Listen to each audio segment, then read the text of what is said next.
All right, I'd like to start out today by thanking Bob McCreary and all of our donors, because we had a good practice today because we have an indoor practice field.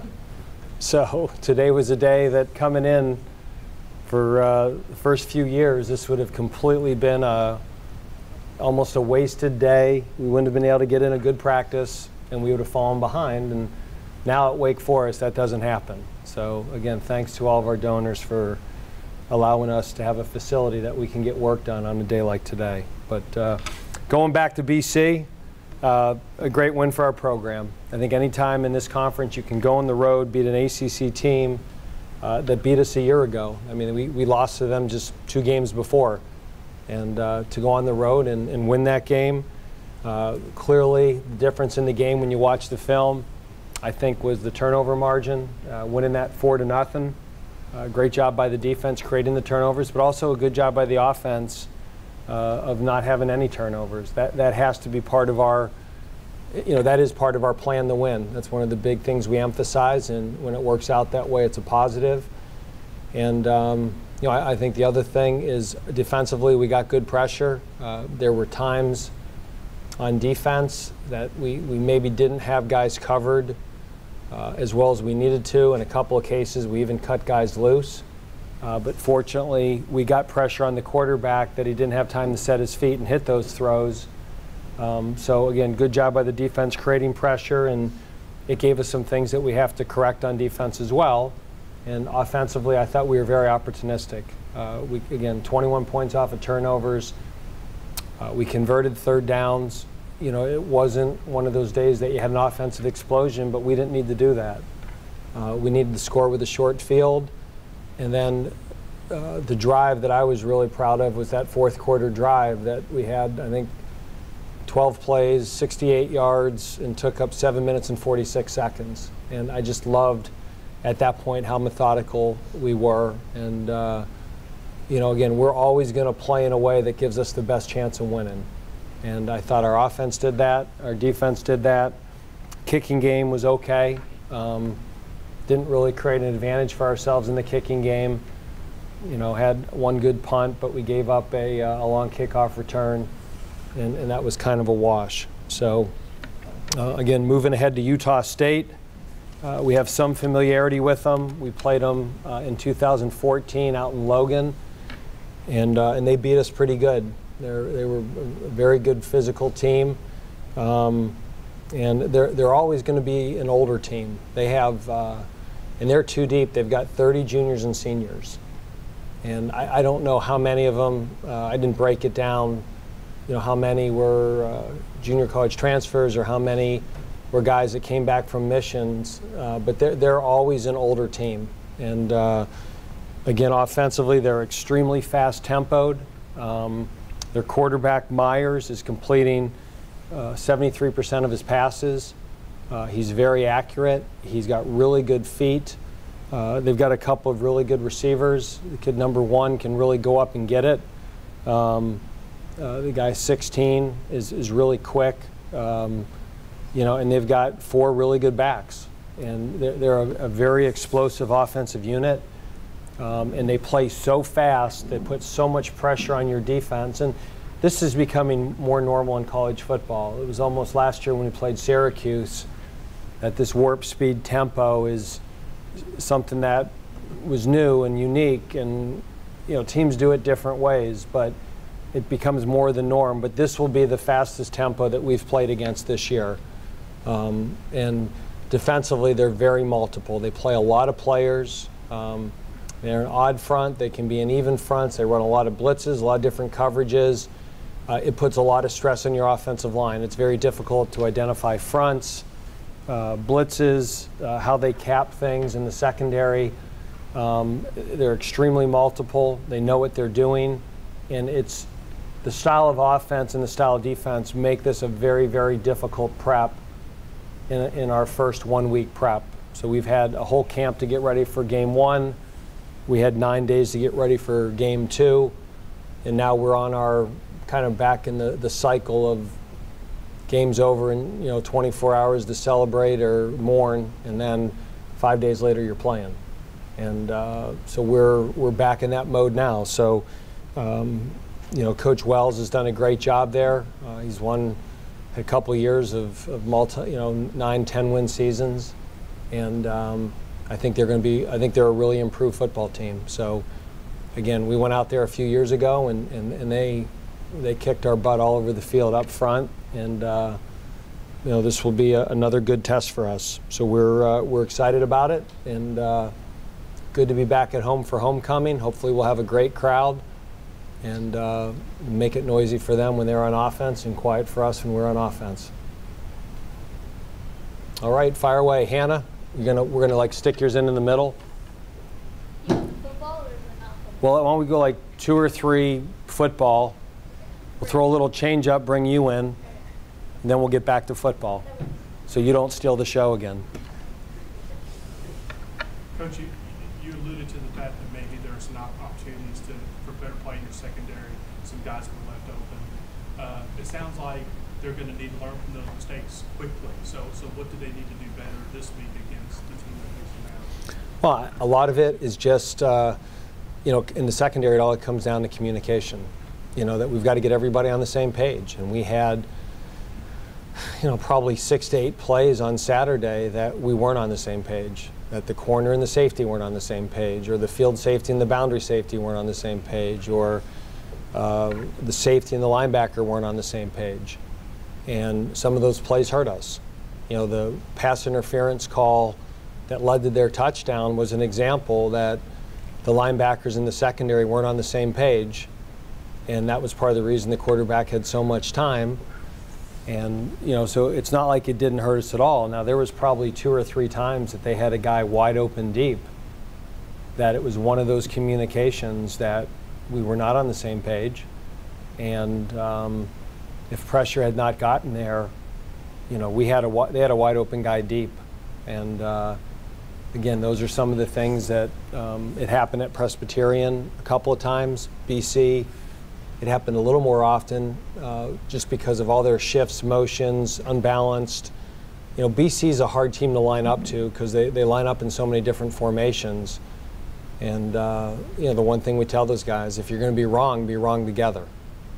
You know, if we're not in the exact check that we want, doesn't matter. Just get something out, be on the same page, and then allow us to play the next snap. So, again, we've got, you know, we're relatively young back there, but we have guys that have played. And, you know, last year Ryan Javion was the guy back there that really was the communicator. He's the one that, you know, really got the calls out and identified the formations, and you know, so Jesse and Cam could always kind of rely on Ryan a little bit, and now those guys got to be the alphas back there, and you know, they'll get better at it, and they're capable of it, and they're smart football players. But we got to do a better job of getting on the same page, because some things showed up on film that, you know, other teams now see it, and if you don't get it corrected, it'll come back and hurt us.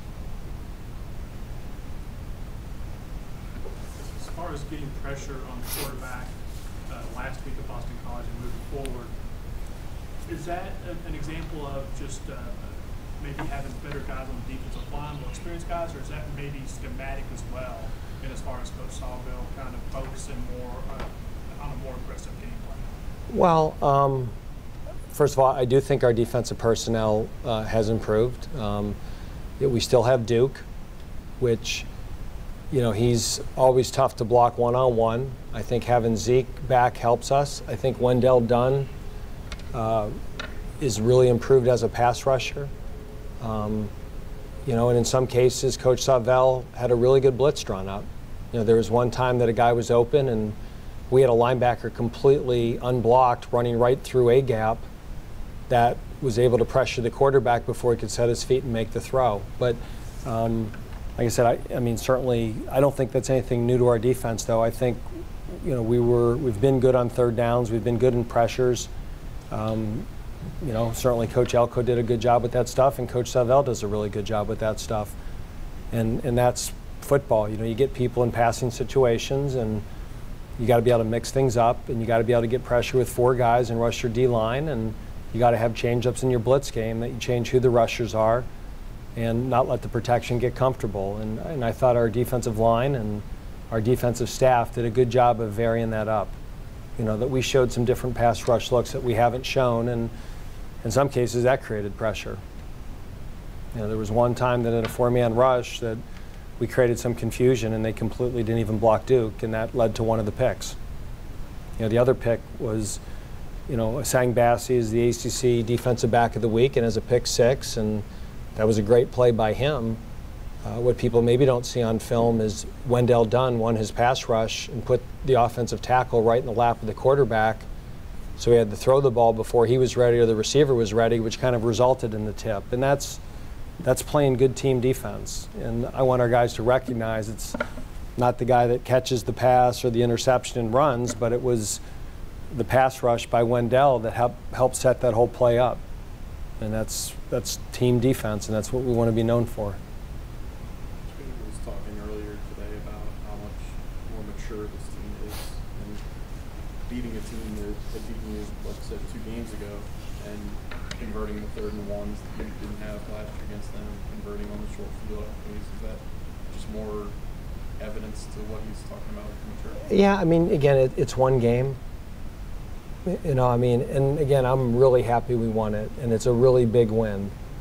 It's one win, and it just, again, maybe a little bit of my nature of, you want to be even-keeled. So, we can get up there and pound our fist and say we went up there and we won a game we lost. If you really study the film and study the stats, in a lot of ways we outplayed them more a year ago than this year. Last year we outgained them by 120, 140 yards. This year we outgained them by 4 yards. The truth of the matter is last year we lost the turnover battle 3-1. And they got 10 points off of turnovers, and I don't know if we got any. And this year, we won the turnover battle 4-0, and we scored 21 points off of turnovers. So is that maturity, luck? Are we better? I mean, I think we are more mature. I think we are better. But the bottom line is, if we don't create those turnovers, if we don't get pressure when we cut guys open, it doesn't mean today we're a bad team because we lost the game. So, again, I'm not creating a lot of great press moments for the TV right now saying that, but, in my mind, we created turnovers, we scored points off of turnovers. On offense, we didn't turn the ball over. Those were mistakes we made the year before, and in that game. And, the other thing is that Steve Shutt shared with me before the game, whoever scores first wins. So we'll give Steve like a game ball or something, because I told the team, guys, if we score first, we win. If they score first, we lose. So good thing their center snapped the ball over their kid's head when they were in the red zone.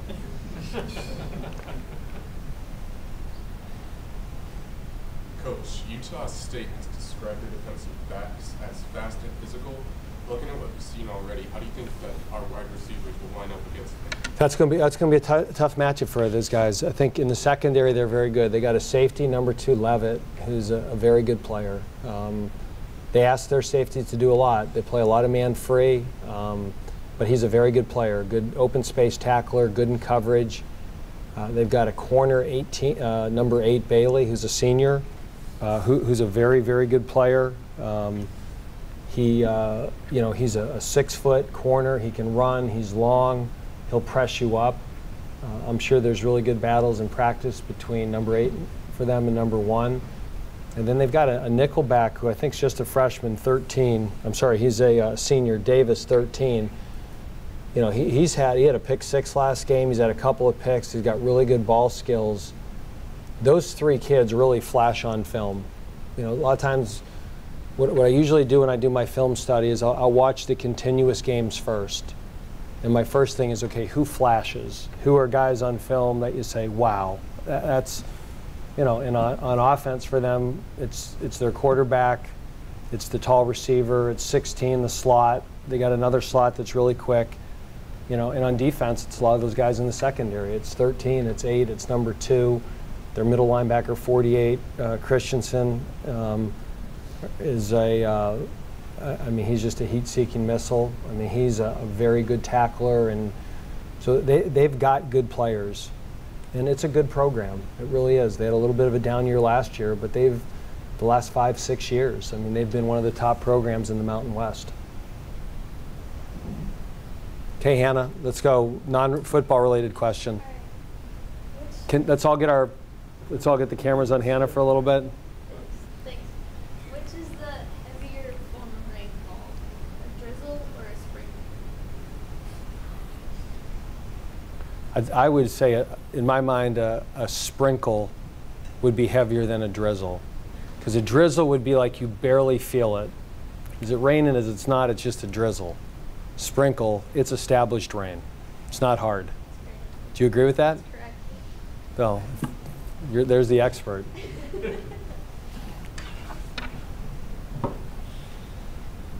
We can't end the interview with that.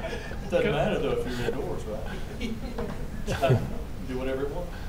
From a play calling perspective, Saturday, you had told me going into the game that Wake would end up with 52 rushing plays and 19 passing. I would have been a little bit surprised. What kind of went into that thought process? Well, we played the whole second half with a 2-score lead. Again, we want to win the game, Wes. I mean, again, I am not obsessed with us being top 10 in the country in yardage. I'm not. I'm obsessed with winning football games. And if we have a lead and our defense is playing well, okay, we're going to do what we need to do to win the game. And if that means snapping the ball with 2 seconds and keeping our defense off the field and playing field position in a game like that they were not moving the football, okay? And I'll tell you one thing, that Landry, he's a one-man wrecking crew. Every time we dropped back and threw the football, all I did was watch number 7 and held my breath. He is, you know, he could change the game in one play. Strip sack, the one sack he beat us on, I mean, the ball was low, my heart drops. And in a game that our defense was playing well and their quarterback was, was struggling a little bit and we were getting pressure, we did not go into the game with that intention. Our intention was that we were going to be, and I think early we were very aggressive. We ran the reverse early and took some shots, the touchdown, the Dortch. But 21-10 with our defense playing well, and then that quickly became 31-10. The only way they were going to get back in the game is if we turned it over in minus territory. So we snapped the ball with 2 seconds, we converted 3rd downs, and we had an 8-minute drive. And, we scored 34 points as a team. And that's a good win. So, does that answer your question? Absolutely. Already good. What stands out when you look at film from Utah State's first game against Wisconsin, that first half? Well, they were up 10-0, and Wisconsin turned it over, but just how fast Utah State played, how athletic their quarterback is, how quick 16 was. They just play with a lot of tempo. They caught Wisconsin in some plays. They ran a play action early that a guy was wide open, and that's the stress they put on you. They line up so quickly. They put the formation into the boundary more than any team we've played. That's an unusual, a lot of teams have what we call a FIB formation, the boundary attack. These guys, it's a significant part of their offense. That's unusual. Yeah. So they do some different things, they do some different formations, unbalanced, and they put a lot of pressure on you to line up quickly. And then they have a lot of offense from those plays. And so what stuck out to me is they looked really good early. Wisconsin turned it over, they capitalized, and then they're going into halftime with the lead, and then they throw a pick with like a minute left in the first half that Wisconsin converts to a field goal, so it's 10-10 at the half instead of a lead. And then the second half they turned it over. So, if they had won the turnover margin with Wisconsin, that's not a 59-10 game. Just like if our turnover margin against Boston College is even, we probably don't win by 24. So. All right, Hannah's question was perfectly timed right in the middle. 2 more football questions, and we're good. All right, thank you.